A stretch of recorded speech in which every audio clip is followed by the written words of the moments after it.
I'm going to talk about how to make the world add up, so how to use numbers to illuminate the world and to understand what's going on. And the warning I want to give people is that too often we're cynical about numbers. We think of them as some kind of stage magic.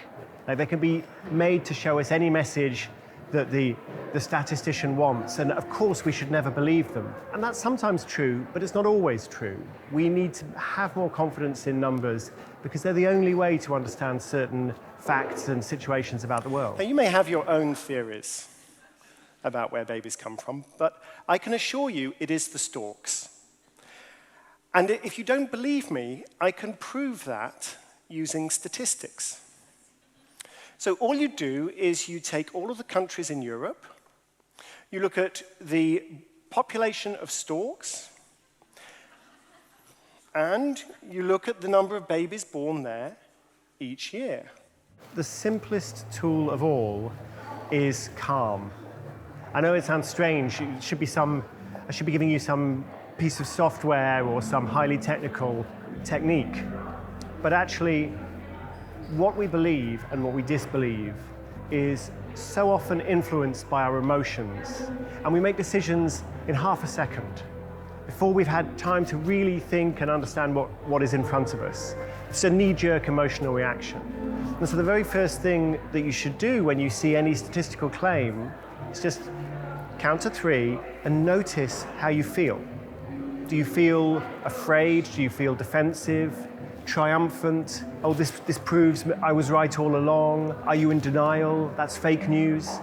But whatever it is, noticing your emotion then gets you to the next stage, which is to actually stop and think about what the statistic is really telling you. That is the most important thing. Without that, without being emotionally calm, all the technical tools and all the technical skills in the world won't help you. There's a dilemma.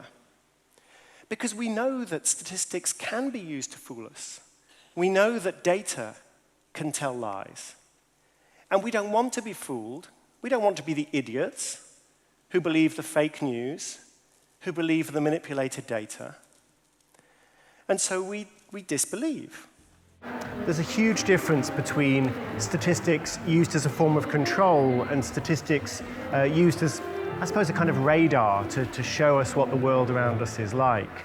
Statistics as radar are incredibly powerful, incredibly important. There's so much about the world that we can't see, that we can't understand, because it happened too long ago, because it happens too far away, because the patterns are too subtle. So we absolutely need statistics. We need good data to understand the world. Very different is when we're setting quantitative targets in an attempt to pull levers and control the world. Because then the flaws in the statistics, the weaknesses in the statistics, become very apparent. So one really clear example, I think, is during the Vietnam War, the American Secretary of State for Defense, Robert McNamara, was trying to understand how do we know if we're winning?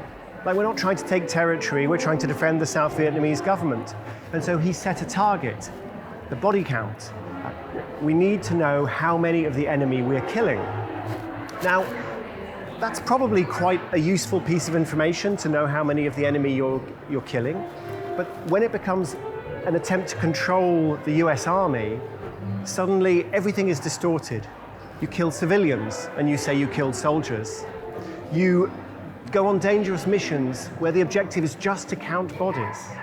You exaggerate, you lie, you prioritize death rather than tactical advantage. And this is all because there's a man in the Pentagon, just outside Washington, D.C., trying to use a statistic to control something that's happening on the other side of the world. It didn't work then, and it doesn't work inside organizations either. Always use data to understand the world, not to try to control it.